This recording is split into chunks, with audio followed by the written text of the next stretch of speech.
No la llamamos cárcel, la llamamos purgatorio. Pero Jesús la llamó cárcel. Sea encarcelado en la cárcel.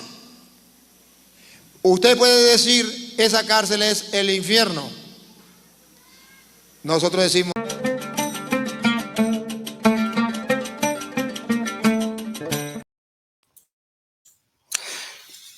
la palabra purgatorio viene del término purgar, que significa pagar.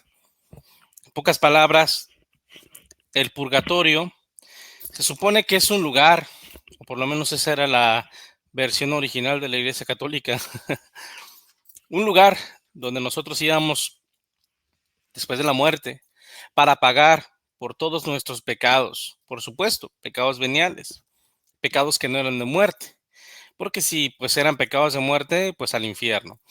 Eso es una invención de la Iglesia Católica que tiene un origen completamente pagano, lo vamos a demostrar, tiene un origen completamente pagano y nada tiene que ver con los apóstoles. O sea, ningún apóstol de Cristo enseñó acerca del purgatorio, ninguno. Ninguno. Jesucristo tampoco enseñó que después de la muerte el creyente tenía que ir a purgar para después entrar al cielo.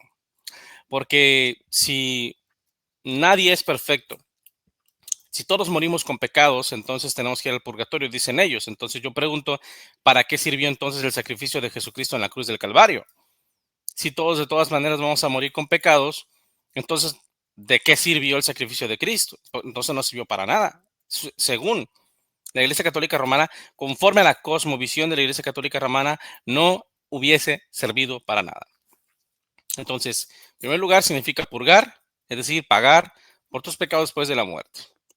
Este dogma falso fue definido por la Iglesia Católica Romana principalmente en el Concilio de Letrán, ¿ok?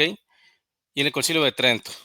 Tenemos en el Concilio de Trento, más que nada el Concilio de Trento, porque empezó una discusión, una disputa en el siglo XVI con Martín Lutero y las cabecillas de la Reforma Protestante, principalmente por la doctrina del purgatorio, la cual estaba siendo usada para recaudar dinero mediante las famosas indulgencias, que era pues comprar el perdón de Dios pues por unas monedas. No solamente obtenías el perdón temporal por algún pecado que hubieses cometido, sino que te ofrecía cientos de años de perdón. Podrías pecar, podrías violar la ley de Dios y de los hombres y no ibas a ser culpable porque ya habías pagado a la Santa Sede una indulgencia. La otra situación es que también acortaba tu tiempo de instancia en el purgatorio, también podías sacar a tus familiares del purgatorio, era un gran negocio que tenía como propósito financiar la Basílica de San Pedro. Eso es un dato histórico irrefutable que absolutamente nadie lo puede negar. El que lo niegue pues es una persona fanática que pues simplemente quiere tapar el sol con un dedo. Entonces, esta doctrina, como decía, ya tenía sus orígenes en el paganismo. Del paganismo pasó a la filosofía platónica, la filosofía griega.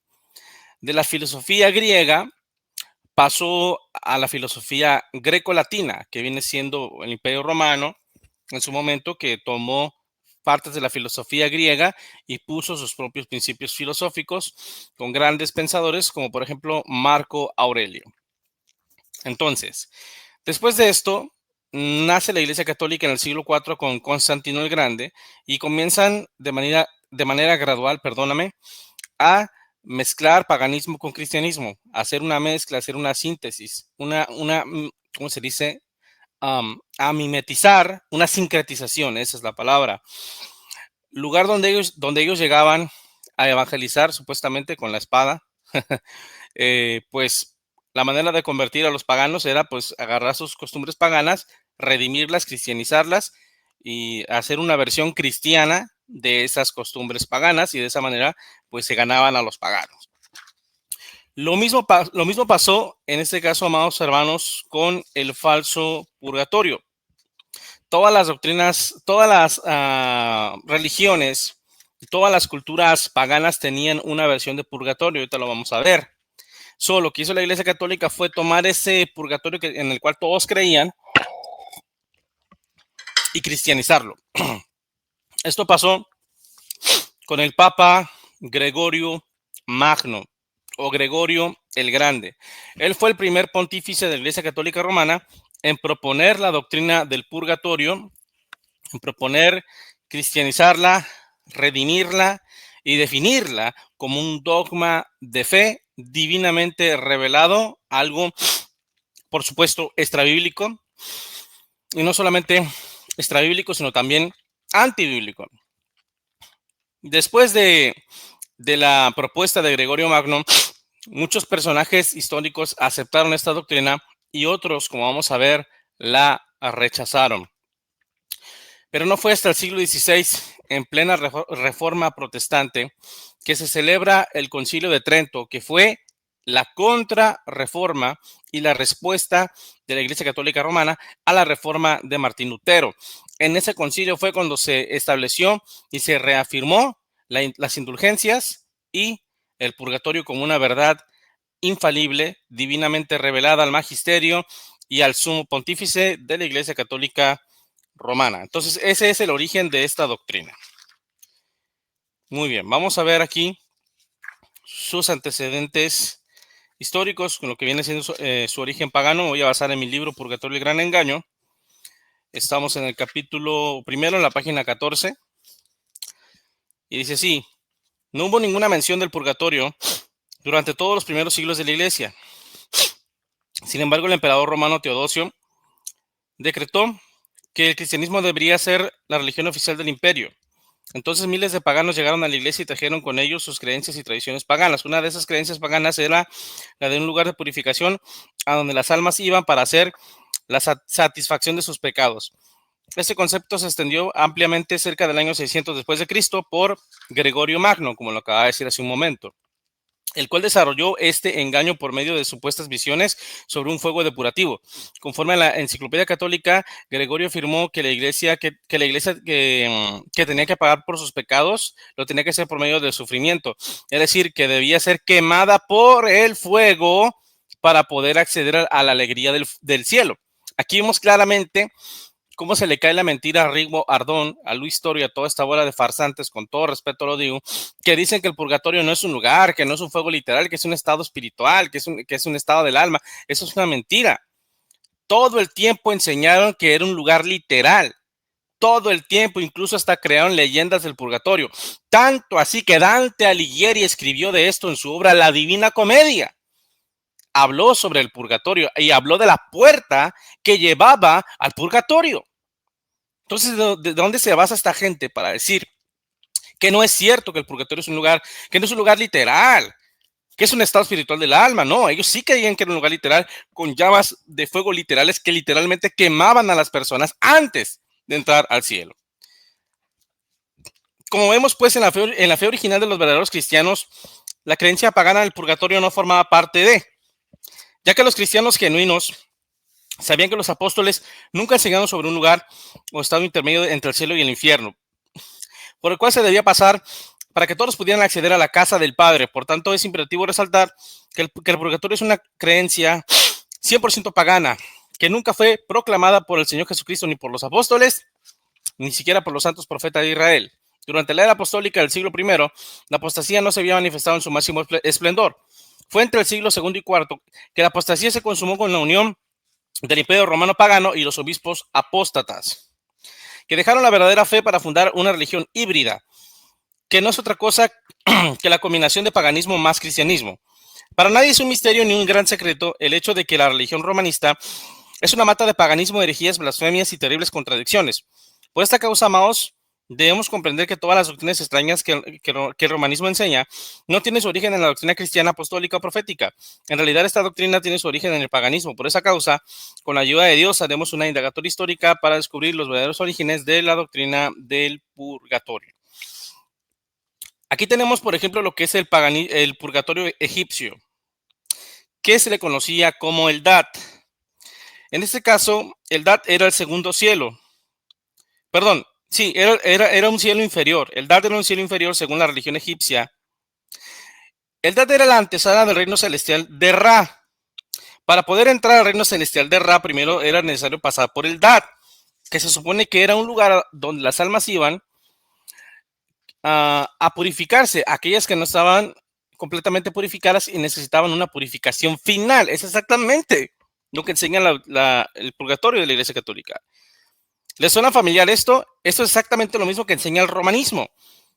Es increíble ver las coincidencias entre la doctrina del purgatorio egipcio con la doctrina de Gregorio el Grande. No cabe duda que Roma cristianizó una creencia pagana con el propósito de congraciarse con los conversos provenientes del paganismo.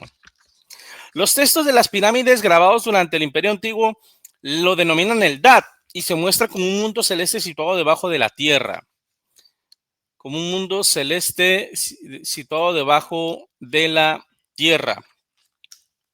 ¿Ok? Seguimos leyendo. Encima del Dat se encontraba el reino celeste de Ra, al que solamente el faraón fallecido podía acceder. El Dat estaba regida por Horus, el dios halcón de naturaleza celestial. Anubis es la divinidad que preside a los espíritus de los hombres denominados occidentales, que tras su muerte irían al cielo inferior. En él estaban aquellos espíritus que todavía no eran absolutamente puros. Era un lugar donde situaban la constelación de Orión. Los textos de las pirámides muestran la creencia de que los mundos celestiales eran inmensas masas de agua en las que habría diversos lugares de purificación. Más lejos estaría el reino celestial de Ra, y más distante aún las inescrutables profundidades del Nun. Como todos ustedes pudieron notar, la idea de un lugar o un estado intermedio entre el cielo y el infierno no es una idea cristiana, ni es una idea que le fue divinamente revelada al falso Papa Gregorio Magno, sino que es una creencia absolutamente pagana. Los egipcios creían exactamente lo mismo. Nadie podía acceder al reino celeste de Ra sin que antes pasara por el Dat, un segundo cielo inferior de purificación de pecados. El concepto egipcio de vida eterna se consideraba a menudo como renacido indefinidamente.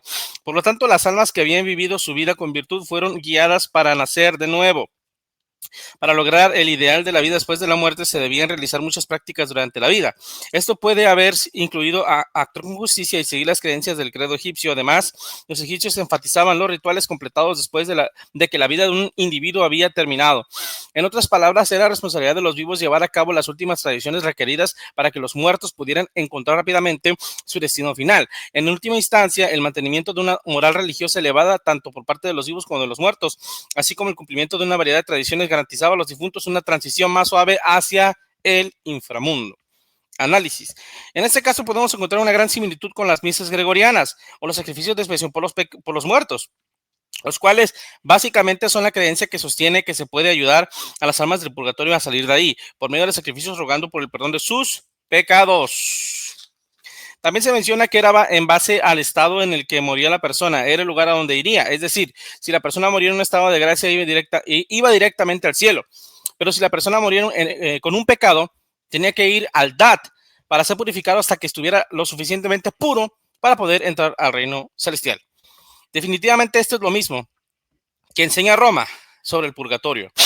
En el Catecismo numeral 1030, dice que los que mueren en amistad con Dios, pero imperfectamente purificados, sufren una purificación final antes de entrar a la alegría del cielo. En realidad no hay ninguna diferencia entre el purgatorio egipcio y el purgatorio romanista. ¿Sí?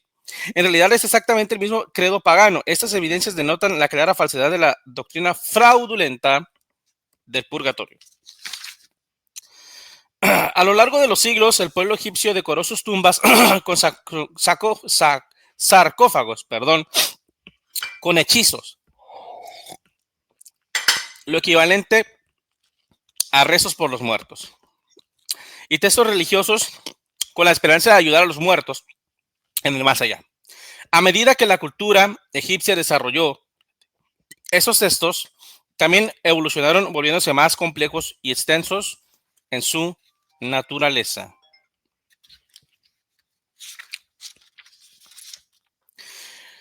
Los textos de las pirámides fueron los primeros hechizos religiosos que se grabaron en las paredes de las pirámides reales del antiguo Egipto. A partir del periodo del antiguo reino, estos textos fueron utilizados exclusivamente por los faraones egipcios para decorar a las reinas egipcias y los altos funcionarios del gobierno. ¿Ok? Después de esto, se empezaron a utilizar los textos en las pirámides y en sus tumbas también. El propósito de estos textos era ayudar al faraón a completar con éxito su viaje a través del más allá, transmitiendo el conocimiento del difunto sobre los caminos que debía tomar y los peligros que podía enfrentarse en el camino. Todo este tipo de costumbres, ¿cómo le podemos decir? Estas evidencias históricas, arqueológicas, demuestran que la idea del purgatorio es completamente pagana, amigos, que no tiene nada que ver con la Biblia, que no tiene nada que ver con los apóstoles, que no tiene nada que ver con Jesucristo. Estamos viendo claramente cómo ya existían incluso rezos y letanías que fueron encontradas en tumbas, que fueron encontradas en sarcófagos, en pirámides, en donde los egipcios oraban por los muertos para que sus divinidades, sus dioses, los sacaran del Dat y lograran entrar al reino celeste de Ra. Es exactamente lo que pasa con el purgatorio. Tenemos a nuestros amados amigos católicos pidiéndole al cura que haga misas gregorianas. Los tenemos haciendo letanías, los tenemos haciendo misas gregorianas, los tenemos haciendo novenarios y rezos y rosarios para que sus familiares salgan del purgatorio. Eso es paganismo, nada tiene que ver con Jesucristo. Y por tanto, una iglesia que dice que eso es doctrina del Espíritu Santo, sabiendo que es pagano, no puede ser la iglesia de Dios, sino más bien una iglesia falsa.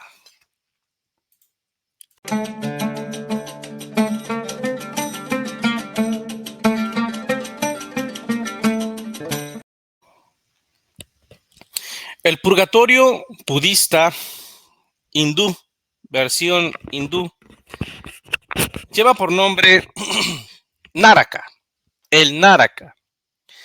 ¿Qué es el Naraka? Bueno, básicamente es lo mismo. Es un sitio de tormento, como estamos viendo en la ilustración, donde van todos aquellos personajes que tienen un alto nivel de karma. Es decir, cometieron muchos ilícitos, cometieron muchos pecados, muchas acciones incorrectas, y debido a estas acciones incorrectas fueron elevando poco a poco un nivel de karma. Y gracias a ese nivel de karma, pues se vieron obligados o se verán obligados después de la muerte a ir al Naraka a pagar por sus pecados en este lugar de tormento, y de acuerdo al nivel de karma es el tiempo que van a estar en el Naraka. Naraka se traduce generalmente al español como purgatorio. Los Narakas de la religión budista están estrechamente relacionados con Diyu, el infierno de la mitología china, aunque en realidad es un purgatorio. Un Naraka difiere de los infiernos de la tradición occidental en dos aspectos. Primero, que los seres no son enviados al Naraka como resultado de un juicio divino, con su correspondiente castigo. Segundo, la estancia en el Naraka no es eterna, aunque suele ser muy larga. ¿Le suena familiar esto? Esto es exactamente lo que dice la Iglesia Católica, que el purgatorio no es un infierno, que el purgatorio no es eterno y que el purgatorio no es un juicio, que la gente no está siendo enviada al castigo eterno, sino que lo están enviando a un fuego de amor y de misericordia para ser purificados antes de entrar al cielo. Eso es paganismo al 100%. Al 100%. Según el budismo, un ser en un Naraka es un resultado directo de su karma previo y reside en él por un tiempo determinado. Es decir, es una estancia temporal hasta que su karma haya alcanzado su final purificación. Ok, seguimos leyendo. Vamos a ver. En otras palabras, después de que su karma negativo termine y se agote, podrá renacer en alguno de los mundos superiores como resultado de un karma anterior que no había madurado todavía. Las descripciones de Naraka pueden ser parecidas en las diferentes fuentes budistas de comentarios y literatura popular, funcionalmente en forma de advertencia del destino que le podría deparar a los malvados y un aliciente para llevar a una vida virtuosa.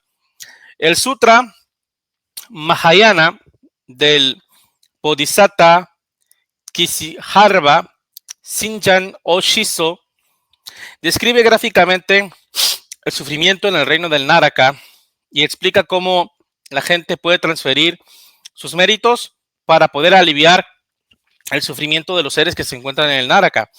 Es decir, que los vivos pueden hacer obras de justicia para ayudar a los muertos, para que se acorte su tiempo de instancia en el purgatorio budista. Es exactamente lo mismo que pasa con el purgatorio, con las misas gregorianas, con los novenarios y con las ofrendas o limosnas por las ánimas del purgatorio. Exactamente lo mismo. Pueden hacer obras de justicia, pueden hacer donaciones, pueden hacer letanías, pueden hacer misas para sacarlos del purgatorio. Eso es completamente antibíblico. La Biblia dice que en el caso de los justos, dice que son bienaventurados aquellos que mueren en el Señor, porque descansarán de todas sus obras, porque sus trabajos, sus obras se van con ellos. Ya no pueden hacer nada por los que están en la tierra, y los que están en la tierra no pueden hacer nada por los que están en el cielo. Perdón, los que están, sí, en el cielo si son salvos, o en el infierno si son perdidos, ¿verdad? Entonces, la Biblia no apoya estas doctrinas. Muy bien. Ok, nosotros podríamos seguir, amados hermanos y queridos amigos, hablándoles de otros ejemplos, hablando de lo que es por ejemplo, los zoroastras, que también tienen su purgatorio, los filósofos griegos, que también tenían una especie de purgatorio, de los chinos, que también tienen en sus religiones antiguas también tenían purgatorios. En todas las civilizaciones de la tierra, en todas las religiones de la tierra, cada quien tenía su propia versión de purgatorio. En los dos videos pasados estuvimos desahogando pruebas en contra de esta doctrina, pruebas bíblicas. En este video vamos a desarrollar pruebas históricas. Ya hablamos de su origen pagano, ahora vamos a ver cómo muchos cristianos primitivos, creyentes apostólicos, padres apostólicos, como se les llama, pues no apoyaron la doctrina del purgatorio. Y después de esto vamos a estar analizando ya en otro video los argumentos que usan lo que es la Iglesia Católica como tal para defender esta doctrina, y los vamos a estar refutando con la ayuda de Dios, con la palabra de Dios, y basándome en este libro, ¿verdad?, que he escrito hace 2 años, llamado Purgatorio, el gran engaño. Muy bien. Vamos a ver lo que dice la Didache sobre ese tema. Dice, sí, hay 2 caminos y hay una gran diferencia entre los dos. Y para eso se basa en Jeremías 2:18 y Mateo capítulo 7, versículo 13 al 14. Como vemos, la Didache no habla de un tercer camino, no habla de un camino intermedio entre el cielo y el infierno, no hace alusión a una purga, no hace alusión a un lugar o a un estado espiritual donde vamos a purgar, donde vamos a pagar antes de entrar al cielo. No habla absolutamente nada que siquiera se parezca a eso. Clemente a los Corintios, primera carta. Esa es la manera, amados, en que encontramos salvación, a saber, Jesucristo, el sumo sacerdote de nuestras ofrendas, el guardián y ayudador en nuestras debilidades. Fijemos nuestra mirada por medio de él en las alturas de los cielos. Clemente hace énfasis en que nuestro mediador y acceso al cielo es Cristo. También recalca que en Cristo descansa el perdón de nuestros pecados. Como vemos, Clemente contradice la doctrina del purgatorio, ya que no menciona algún estado intermedio de purga para lograr acceder a Dios. Esto contradice la doctrina antes mencionada. Segunda declaración histórica de Clemente. Por tanto, intercedamos por aquellos que están en alguna transgresión. Está hablando de gente viva, no de gente muerta, ¿verdad? Para que se les conceda mansedumbre y humildad, de modo que se sometan no ante nosotros, sino a la voluntad de Dios. Clemente hace alusión a una intercesión vivo por vivo. Es decir, su declaración no apoya una intercesión por los muertos, lo cual también contradice la doctrina que estamos analizando. Segunda carta de Clemente a los Corintios. Y sabéis, hermanos, que la estancia en esta carne, en este mundo despreciable, dura poco.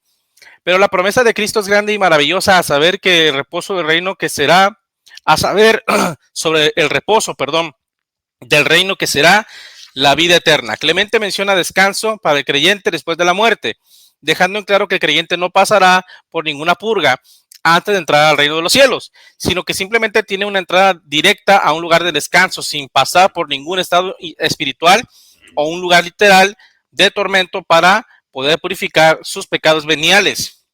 Desde luego, esto es una bofetada en contra de la apologética romana, porque ahora ella debe refutar a Clemente. Finalmente, llama la atención la razón por la cual Clemente no mencionó algo referente a la doctrina del purgatorio en sus cartas a los Corintios. Por ejemplo, ¿por qué no afirmó que supuestamente el apóstol Pablo enseñó a favor del purgatorio en 1 Corintios 3:15? ¿No es raro? Estas son evidencias lógicas históricas que demuestran que Clemente no tenía conocimiento sobre la doctrina del purgatorio. Es decir, la doctrina del purgatorio no se había impuesto todavía en estos años tempranos en la iglesia primitiva. Clemente a los Corintios, siglo I, siglo II, dice así: en tanto que estamos en la tierra, pues arrepintámonos de nuestros pecados, porque somos arcilla en la mano del artesano, pues de la misma manera que el alfarero se está moldeando de una vasija y se deforma o rompe en sus manos, él le da forma nuevamente, pero una vez que la ha puesto en el horno encendido, ya no puede repararla. Del mismo modo nosotros, en tanto que estamos en este mundo, pon atención, arrepintámonos de todo con nuestro corazón de las cosas malas que hemos hecho en la carne, para que podamos ser salvados por el Señor en tanto que hay oportunidad para el arrepentimiento.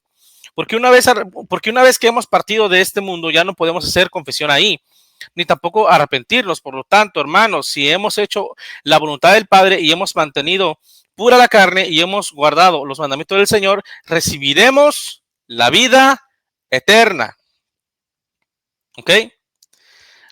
Clemente confirma con sus palabras lo que enseña la palabra de Dios, que el arrepentimiento es en la vida y que después de la muerte no hay remisión de pecados, no hay perdón, no hay purificación de pecados, y esto refuta la doctrina del purgatorio, porque si ya no hay remisión de pecados después de la muerte, entonces no puede haber purificación final, y como consecuencia no puede existir un purgatorio. ¿Por qué? Porque no hay perdón de pecados veniales ni mortales después de la muerte. Simplemente no existe, mis queridos amigos. Policarpo de Esmirna: si pues rogamos al Señor que nos perdone, nosotros deberíamos también perdonar, porque estamos delante de los ojos de nuestro Señor y Dios, y todos hemos de presentarnos ante Él en su trono de juicio, en el trono de Cristo, y cada uno tendrá que dar cuenta de sí. Romanos 14:10, 2 Corintios 5:9 al 10. Policarpo nunca enseñó la falsa doctrina del purgatorio. Policarpo no sabía nada acerca del purgatorio. La doctrina del purgatorio pagano sincretizado con el cristianismo todavía no se hacía presente en los primeros años de la iglesia primitiva. Esto demuestra que esta doctrina no tiene sustento histórico en el verdadero cristianismo. Ignacio de Antioquía, carta a los romanos: así que cuando pase a dormir, no seré una carga para nadie, entonces seré verdaderamente un discípulo de Jesucristo. Cuando el mundo ya no pueda ver mi cuerpo, con todo cuanto sufra, entonces seré un hombre libre de Jesucristo. Rogad al Señor por mí, para que por medio de estos instrumentos pueda ser hallado un sacrificio para Dios. No os mando nada, perdón. Cosa que hicieron Pedro y Pablo. Ellos eran apóstoles, yo soy un reo. Ellos eran libres, pero yo soy un esclavo. En este mismo momento, con todo cuanto sufra, entonces seré un hombre libre en el Señor y seré levantado libre en Él. Ahora estoy aprendiendo de mis cadenas a descartar toda clase de deseo. Análisis. Claramente Ignacio de Antioquía afirmó que su sufrimiento sería en vid, es decir, en la vida. En este caso, durante su martirio y sacrificio en el Coliseo romano, él sufriría, pero después entraría al cielo. El pastor Ignacio sostuvo con plena seguridad que después de su muerte ya no sufriría más, sino que más bien sería trasladado directamente a la presencia de nuestro Señor Jesucristo. Esas declaraciones históricas apenas del siglo I refutan por completo la enseñanza del purgatorio, ya que se demuestra que el creyente irá a un lugar de descanso después de su muerte y no a un estado de tormento temporal. El pastor de Hermas, siglo I: después de que tú hayas dado a conocer todas esas palabras que el Señor me mandó que te revelara, entonces todos los pecados que ellos hayan cometido con anterioridad, les serán perdonados. Sí, y también todos los santos que han pecado hasta el día de hoy, si se arrepienten de todo corazón y quitan de su corazón la doblez de ánimo. El pastor de Hermas recalca que el método y el procedimiento para ser perdonado es el arrepentimiento, y que este arrepentimiento es en vida y no después de la muerte. Por tanto, queda refutada la creencia del purgatorio, la cual sostiene que después de la muerte hay perdón de pecados. Ireneo de Lyon, contra los herejes, libro 4, tema: el hombre cambia, Dios no cambia. Cito: cuando el ser humano es agradecido con aquel que lo creó, se convierte en recipiente de su bondad, en instrumento de su gloria. De igual modo, el ingrato que desprecia a aquel que lo plasmó y no se sujeta a su palabra, se convierte en recipiente de su juicio. Pues el mismo Señor prometió dar más a quien siempre da fruto y multiplica el dinero de su Señor. Siervo bueno y fiel. Puesto que fuiste fiel en lo poco, te constituiré sobre lo mucho. Entra en el gozo de tu Señor. Ireneo de Lyon deja claro en su carta que solo hay dos destinos para el hombre. Uno es la vida eterna y otro es la condenación. También demuestra que para los hijos de Dios no habrá condenación ni un tormento temporal, sino que en realidad lo que obtendrá el creyente es la entrada directa a la santa casa del Padre, y eso refuta la doctrina que estamos tocando en este video. Epístola de Bernabé. Esta epístola es una obra cristiana primitiva escrita en griego, producida probablemente entre finales del siglo I y el siglo II. Los padres de la iglesia primitiva reconocieron su utilidad, incluso cuando reconocieron que no estaba divinamente inspirada. De Epístola de Bernabé, tema: la gracia de la redención. Capítulo 5, fracción primera, dice así: porque el Señor soportó entregar su carne a la destrucción a fin de que fuéramos nosotros purificados por la remisión de nuestros pecados, lo que se nos concede por la aspersión de su sangre. Acerca de esto, efectivamente está escrito, parte que se refiere a Israel para nosotros, parte que se refiere a Israel, parte a nosotros, y dice así: fue herido por nuestras iniquidades y debilitado por nuestros pecados. Con su llaga fuimos nosotros sanados. Fue conducido como oveja al matadero, y como cordero estuvo mudo delante del que la trasquila. La epístola de Bernabé hace énfasis en que ya estamos purificados de nuestros pecados por el sacrificio de Cristo. Esto refuta la doctrina del purgatorio, ya que da testimonio histórico de que los creyentes primitivos no creyeron la doctrina del purgatorio, la cual enseña que no estamos completamente purificados y que por esa razón necesitamos pasar por una purificación final después de la muerte. Epístola de Bernabé, el juicio de Dios para el hombre. El Señor juzgará al mundo sin excepción de personas. Cada uno recibirá conforme obró. Si el hombre fue bueno, su justicia marchará delante de él. Si fuere malvado, la paga de su maldad irá también delante de él. Recordémoslo, no sea que echándonos a descansar, como llamados nos durmamos en nuestros pecados, y el príncipe malo, tomando el poder sobre nosotros, nos empuje lejos del reino del Señor. La epístola de Bernabé refuerza la idea de que después de la muerte ya no hay perdón de pecados, sino que más bien lo que hay es juicio, ya que se hace hincapié en que Dios juzgará a los hombres según sus obras. Esto demuestra que es a los hombres, según sus obras, el juicio que tendrán, y no habrá perdón de pecados en un lugar intermedio entre el cielo y el infierno llamado purgatorio. Conclusión final: todos los creyentes primitivos que analizamos estaban en contra de los principios doctrinales, o por lo menos sus declaraciones eran contrarias al purgatorio, y claramente no tenían idea de esta doctrina. O sea, no estaba ni siquiera en sus mentes, lo cual demuestra que la teoría de un purgatorio no tiene sustento ni en la Biblia ni en la historia del cristianismo durante los primeros siglos de esta fe. Bueno, hasta aquí este video. Vamos a estar desarrollando un último video, yo creo que probablemente, no lo sé, en estos días, puede ser hoy, puede ser mañana, con la refutación de los principales argumentos que usan los católicos para defender esta doctrina. Te recomiendo ampliamente mi libro Purgatorio, el gran engaño. Lo puedes encontrar en Amazon. Voy a dejarte mi contacto en la descripción de este video por si quieres leerlo gratuitamente en formato PDF. Solamente pues contáctame y yo te lo hago llegar. Recuerda que el Señor Jesucristo pronto viene por su pueblo. Maranata, Cristo viene, sí, amén. Ven, Señor Jesús. Que Dios bendiga a todos mis hermanos.